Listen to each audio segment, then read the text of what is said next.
Here's something that's beginning to climb the stories. There's a guy, CBC broke the story, that's been dressing as a fake soldier with a fake story. And apparently, CBC picked him out from the crowd, and they interviewed him as, you know, they thought he was a real soldier. Apparently, this guy's not a real soldier. He got married in full uniform, and the reason he was discovered is because it's a very close-knit family, the Canadian military, and nobody could recognize him, so it became, on Facebook, on social media, people were wondering who the hell this guy was. Have you guys followed this story at all? I saw a bit of it on the news. But here's my question. You guys are all very bright guys and very real people. That's why I associate myself with you guys. I respect and admire the reality of your souls and your persona and your character. Why would somebody do that? Seriously. That's a great question. I don't know. I mean, he must have some psychological malfunction in his brain, especially to be dressed with a ton of medals on his chest, and apparently he didn't research fakeness properly, because a lot of guys, military, ex-guys and people who are in the military right now, soldiers who are quite upset because they believe the only way you wear a uniform is if you've served, and the way you earn a uniform is with blood, sweat, and a lot of each uniform, I believe, represents the blood and the sweat of many soldiers who have died in the name of Canada, in the name of freedom. And I think it's actually quite insulting that a guy, it sounds like it's a psychological problem. Billy, have you read any of this? Well, I can recall something similar. It wasn't a Canadian uniform, but guys dressed up in, whether it were police uniforms, and collecting money for charity. I don't know that he had any financial motivation in being dressed up as a Canadian soldier, but sometimes that is the problem. It doesn't sound like that was his problem most recently. I think my read on it is that, and he got married to his wife in front of everybody, his friends and family and his in-laws, in full uniform. Let me give you an example of something like this, why it's not unique. A few years ago, the Toronto Blue Jays had a manager, I believe his name was Tim Johnson, who claimed to have served in Vietnam. It was totally bogus. He never did.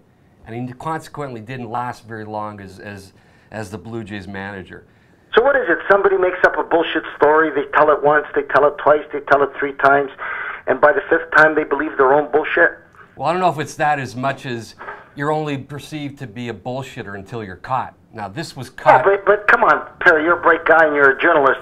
I mean, it's one thing to bullshit how many inches your fish is that you've caught, right? That's between you and the fish and the skillet.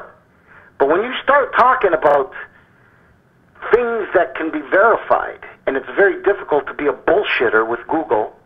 I mean, even if a guy's at a bar and he's trying to coerce a girl and try to impress her, all she's got to do is Google and she'll know if he's full of shit.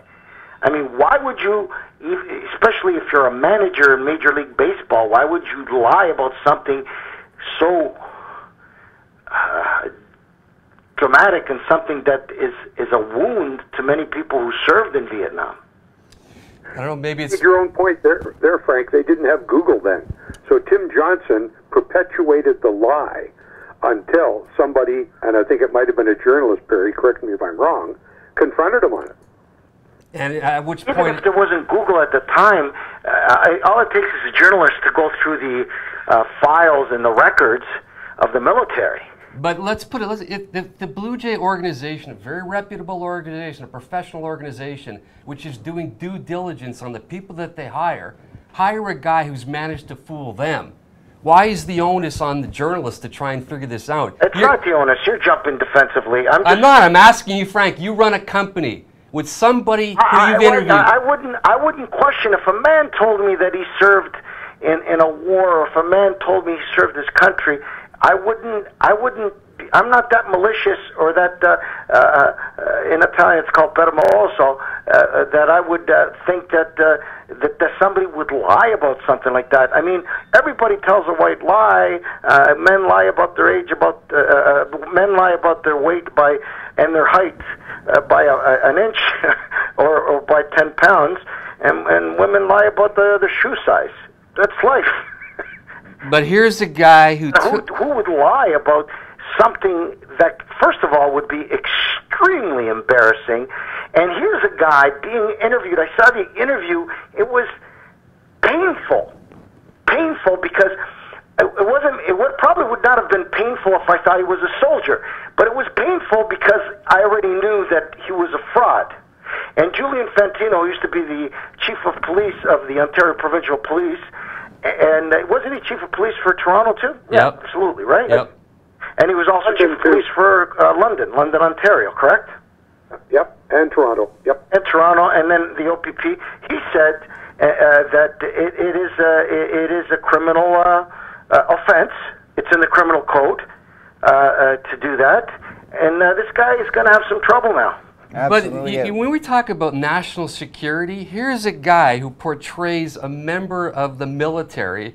He could have been anybody. And when you're talking about all these things that are happening with the world, people being imposters, this guy could theoretically have been a terrorist. He just assumed. Okay, well, you're going to the next level. I just think that I think that the situation here, Perry, is, without making this into a major soap opera, is here's a guy who probably lied. This is such a big lie in his life. This is a major lie. This is a major chapter. This guy believes the lie. This guy's gone out and bought uniforms. Apparently, he didn't do his due diligence.